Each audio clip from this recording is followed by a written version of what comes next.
debe investigar y enjuiciar por corrupción y otros delitos a los expresidentes de ese país, México. El pasado lunes el presidente había invitado a los ciudadanos a organizarse para convocar esta consulta. ¿Qué está ocurriendo en el gobierno mexicano con la figura de López Obrador? ¿Cómo ha mellado además el tema de la pandemia, el manejo de esta pandemia, su popularidad? Sobre esos temas estaremos conversando con Álvaro Ramírez, politólogo especialista en opinión pública. Bienvenido, ¿cómo está? Hola, buenas tardes. Muchas gracias por este espacio. En primer lugar, ¿qué lectura le da a esta consulta que está promoviendo Andrés Manuel López Obrador sobre decir si hay que juzgar o no a los expresidentes? Bueno, creo que evidentemente es una consulta fuera de la ley, pero es muy, digamos, emblemática de lo que suele hacer el presidente, ¿no? Es una consulta que la Constitución precisamente establece que tiene primero que ser analizada por la Suprema Corte de Justicia para ver si no estamos violentando algún derecho humano. Y en este caso, pues estamos violentando el derecho humano de la presunción de inocencia. Y segundo, por más que el presidente diga que quiere hacer la consulta, y en dado caso la va a hacer, porque nadie lo va a impedir, va a ser todo un show mediático. Al final del día va a ocurrir algo que ocurrió esta semana, va a decir que los expresidentes son culpables en la opinión pública, pero que es culpa de la justicia que no nos puedan someter a juicio, encarcelamiento y todo esto. Nos acompaña también vía Zoom Fausto Pretelí, que es columnista del diario El Economista, fue profesor investigador en el Departamento de Estudios Internacionales del Instituto Tecnológico Autónomo de México, ITAM. ¿A qué se debe este tipo de consulta? ¿Qué busca Andrés Manuel López Obrador con este tipo de medidas y decisiones? Bienvenido, ¿cómo está? ¿Nos escucha, señor Pretelín? Creo que se está colgando el Zoom o no nos escucha. Lo veo hablando. ¿Nos escucha? No, no nos está escuchando No. porque ni siquiera hace el amago de... Vamos a tratar de restablecer la comunicación con el señor Pretelín, pero mientras tanto, Álvaro, me gustaría ahondar en un punto. Dices que ha sido habitual en el gobierno de Andrés Manuel López Obrador responsabilizar a terceros. De hecho, arrancó su gestión pidiendo además excusas, que el gobierno, la corona española, se excusara por crímenes durante la conquista. Es decir, ¿qué hay detrás de esta estrategia? Sí, por ejemplo, ahora podemos ver este tema que nos está pegando a todos, ¿no? El tema de la pandemia, el tema de la crisis económica. Sin embargo, por ejemplo, durante 2019 el presupuesto que se ejerció consumió parte de las reservas económicas mundiales que teníamos, suponiendo que del 100% que había se ejercieron el 50% en tan solo un año. Y esas reservas habían estado creciendo durante 10 años, durante los gobiernos neoliberales. Ahora que se supone que debería de haber menos gasto porque somos más austeros, hubo el triple de gasto.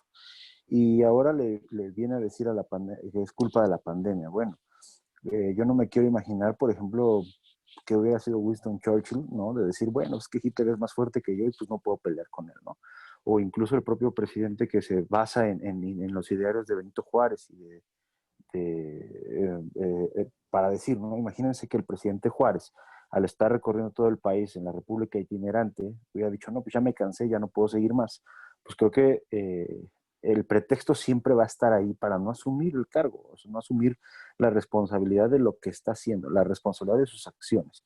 Por ejemplo, hace poco se presentó también un caso en el que decían que la consulta para revocar el aeropuerto no había sido legal. El chiste es que la fundamentación con la que se presentó ese argumento para detener la obra, ahí es donde está el vericueto, por así decirlo, y que los juzgados dijeron, bueno, pues que sí tiene razón, dado que no fue una consulta legal, fue una consulta legítima. Lo que Andrés Manuel juega es siempre la legitimidad, sin importar la legalidad. Ahora bien, también está el tema de esas decisiones populistas como la de rifar el avión presidencial y, de acuerdo con algunos medios de comunicación, hacer que miembros de su gobierno compren lo que ustedes llaman cachito, que en este país es un ticket para poder aspirar a esa rifa del avión presidencial. ¿Cómo están evaluando en este momento los mexicanos la figura de López Obrador? De acuerdo con una encuesta citada por el diario El Financiero, la aprobación fue de 56% en junio. Este 56% es algo común en los gobiernos mexicanos, es algo alto, es bajo, ¿cómo lo evalúan en comparación con otros presidentes cuando están en el mismo tiempo de mandato?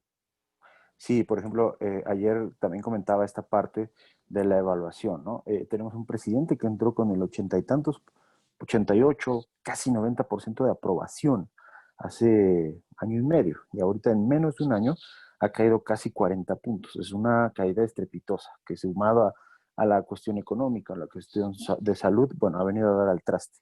Y por otro lado, esta parte que ustedes mencionan de los cachitos, ¿no? De la lotería. Ujú. Bueno, creo que lo peor de todo es que todos sabemos que ese avión no se puede vender porque es un avión rentado. No es como si yo rentara un apartamento y lo vendo, ¿no? Es decir, bueno, te paso pues, la renta, ¿no? Pero tú me pagas a mí el costo del apartamento. Entonces creo que es una medida totalmente para seguir llamando la atención, seguir estando en el foco de la opinión pública. Y ahora vemos literalmente a servidores públicos, ¿no? A diputados presumiendo la compra de ese cachito, Ahora que sí ya. lejos de lo que sea, pues también no está logrando la meta, dado que el presupuesto, insisto, para este año es de 6 billones de pesos y la recaudación se vino abajo. Entonces, imagínense, pues yo creo que de vender cachitos no vamos a lograr llegar a esos 6 billones de pesos que el gobierno pretende gastar, ejercer este año. Ahora sí tenemos comunicación con Fausto Pretelín, él es columnista del diario El Economista y fue profesor investigador en el Departamento de Estudios Internacionales del Instituto Tecnológico Autónomo de México. Después de la presentación de este segundo informe de Andrés Manuel López Obrador, ¿cuál es la reacción de la gente? ¿Hay temas pendientes? Es decir, ¿por qué no menciona el tema de las víctimas que ha cobrado el COVID-19 en ese país? ¿Eso le pasa factura? Hola, buenas tardes. Un gusto saludarles. Bueno, hay que empezar diciendo que el presidente de México es un presidente sui generis, es un presidente que lleva muchos informes, en realidad son 2 años, pero ha dado 30 informes de lo que ha hecho y de lo que no ha hecho no habla. Es precisamente un presidente que a raíz de la crisis del coronavirus ha saltado a un mundo paralelo, a un mundo en donde no hay enfermos, donde no hay crisis, donde solamente él está cumpliendo un objetivo único, parece ser, que es el del sexenio, y se llama anticorrupción y austeridad.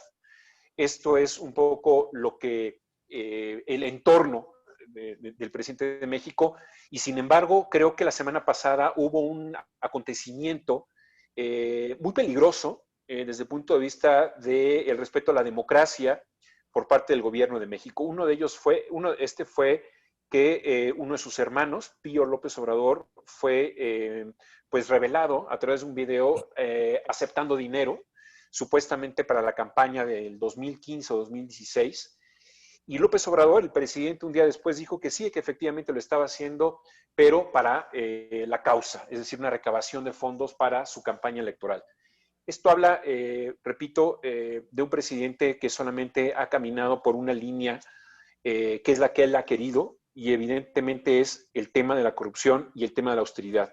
Sin embargo, la crisis de la pandemia, con más de 60,000 muertos en menos de 6 meses, y sobre todo la crisis económica que está impactando a una clase media cada vez más debilitada en poder de compra, con un peso, una relación del peso moneda dólar devaluado, y eso de alguna forma no quiere hablar. Es decir, para él la economía es un ente extraño y maloso, hecho por tecnócratas, y por lo tanto él no considera que sea positivo, inclusive hablar de lo que es el Producto Interno Bruto, ¿no? Ahora bien, está también el tema de la popularidad que conversábamos con Álvaro unos minutos antes de que usted pudiera conectarse. 56% ha caído 40 puntos. Sin embargo, ¿sienten ustedes que la gente se está dando cuenta de que detrás de esa supuesta lucha contra la corrupción se esconde un afán populista y de completar ese sexenio al que ustedes hacen referencia? Yo creo que hay un porcentaje de la población que le va a perdonar todo, que es totalmente se entrega sus brazos a la causa de López Obrador, y ese porcentaje quizás esté en un 35-40%, y quizás haya otro 20%, una población fluctuante o flotante o columpio, como se le pueda llamar, en donde poco a poco se ha ido retirando del apoyo de López Obrador, precisamente porque lo ve como un presidente que no está tomando decisiones contracíclicas, por ejemplo, en términos económicos durante esta crisis y por lo tanto le deja de apoyar. Sigue siendo alto, sin embargo, sí ha caído en estos 2 años de gobierno sensiblemente, poco más de 20 puntos porcentuales. De alguna forma, pues no ha llegado ni a la mitad de su gobierno. Entonces habrá que esperar cómo se llega en el próximo año, que son elecciones intermedias, tanto para renovar el Congreso como para algunos estados de la República. Ya son las 2 de la tarde y nos corresponde hacer una pausa en el circuito Éxitos, en zona Éxitos, pero los vamos a invitar a ambos, tanto a Fausto Pretelín como a Álvaro Ramírez, a mantenerse en la línea por Zoom para al regreso de la pausa seguir conversando sobre estos años de Andrés Manuel López Obrador, las decisiones que ha tomado, la rifa del avión presidencial y ahora la consulta para que los expresidentes pues puedan ir incluso a la cárcel. 2 en punto, nos vamos a la pausa y ya venimos con más de Zona Éxitos.